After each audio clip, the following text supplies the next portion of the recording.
कर्मों का फल। एक गांव में एक सुनार का घर था। उस सुनार का काम बहुत अच्छा चलता था। काम बढ़ाने के उद्देश्य से उसने एक दिन बहुत सारा सोना मंगवाया। इस बात का पता जब गांव में रात को पहरा देने वाले पहरेदार को पता चला तो उसके मन में लालच आ गया। जैसे ही रात हुई वह पहरेदार उस सुनार के घर में घुसा और उसे मार दिया। सुनार को मरने के बाद वह जैसे ही बाहर निकला तभी उसे सुनार के एक पड़ोसी ने देख लिया। वह पड़ोसी बहुत ही सज्जन पुरुष था। उसे अचानक देख पहरेदार घबरा गया। उस सज्जन पुरुष ने पहरेदार के हाथ में जब बक्सा देखा तो उससे सवाल पूछना शुरू कर दिया। ये बक्सा लेकर कहाँ जा रहे हो? शोर मत मचाओ। देखो, इसमें से थोड़ा सोना तुम ले लो, थोड़ा मैं ले लेता हूँ। मैं ले लूँ, मैं गलत काम नहीं कर सकता। यह सुन पहरेदार ने उसे डराने के लहजे में उससे कहा, देख मेरी बात मान जा, नहीं तो बहुत बुरा होगा। फिर मुझे दोष मत देना। धमकी देने पर भी जब वह सज्जन पुरुष न माना तो उस पहरेदार ने जोर जोर से चिल्लाना शुरू कर दिया। जब सब लोग इकट्ठा हो गए तब वह उसकी झूठी कहानी बताने लगा।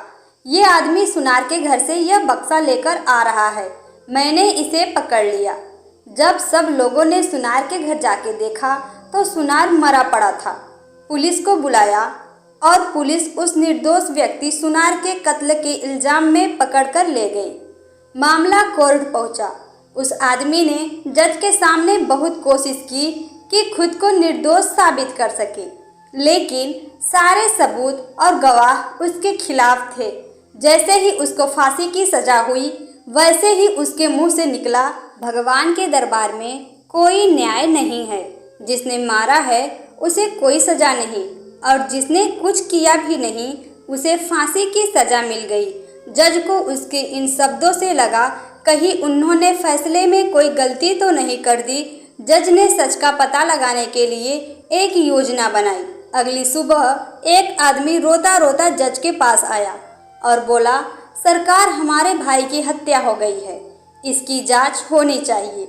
उस समय जज ने फांसी की सजा मिले व्यक्ति और उस पहरेदार को उस मरे हुए व्यक्ति की लाश उठाकर लाने को कहा।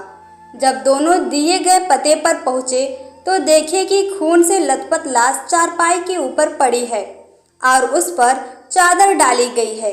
दोनों ने उस चारपाई को उठाया और चलने लगे। रास्ते में उस पहरेदार ने उस फांसी की सजा मिले व्यक्ति से कहा, अगर तुमने उस रात मेरा कहाँ मान लिया होता तो तुम्हें फांसी की सजा भी न होती और सोना मिलता सो अलग। इस पर उस व्यक्ति ने जवाब दिया, मैंने तो सच का साथ दिया था, फिर भी मुझे फांसी हो गई। भगवान ने न्याय नहीं दिलाया मुझे। चलते चलते जब दोनों जज के सामने पहुंचे तो चारपाई पर पड़ी हुई लाश एकदम उठ गई। असल में वह लाश नहीं थी, बल्कि जज द्वारा सच का पता लगाने के लिए भेजा गया एक सिपाही था। उस सिपाही ने उठकर सारी सच्चाई जज को बता दी। जज सच्चाई सुनकर बहुत हैरान हुए। पहरेदार को कैद कर लिया गया। न्याय हो गया था, लेकिन जज के मन में अभी भी शांति नहीं मिली थी। सो उन्होंने उस सज्जन व्यक्ति से कहा, इस मामले में तो तुम निर्दोष साबित हो चुके हो, लेकिन सच सच बताओ, तुमने कभी कोई हत्या की है क्या?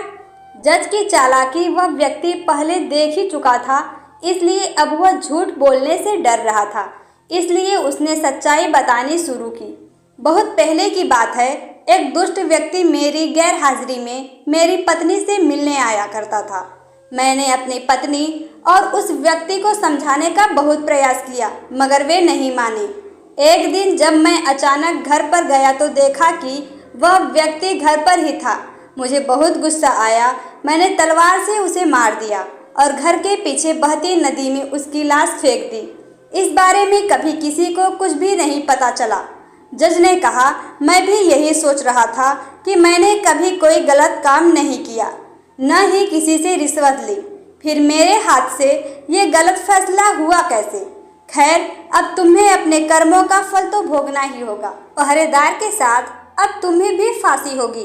तो दोस्तों, ये बात तो सच है कि कर्मों का फल भले ही देर से मिले लेकिन मिलता जरूर है। फल कैसा होगा यह इस बात पर निर्भर करता है कि आपके कर्म कैसे थे। आप अपने बुरे कर्मों का फल अच्छे कर्म करके टाल नहीं सकते। जैसा कि उस व्यक्ति ने पहरेदार को रोककर अच्छा कर्म करना चाहा, लेकिन उस अच्छे कर्म के कारण उसके बुरे कर्म नहीं भुलाए जाएंगे, इसीलिए उसे उसके पुराने कर्मों की सजा मिली। भले ही देर से मिली लेकिन मिली। कर्मफल कहानी आपको कैसी लगी? अपने विचार हमें कमेंट बॉक्स के जरिए जरूर बताएं। धन्यवाद।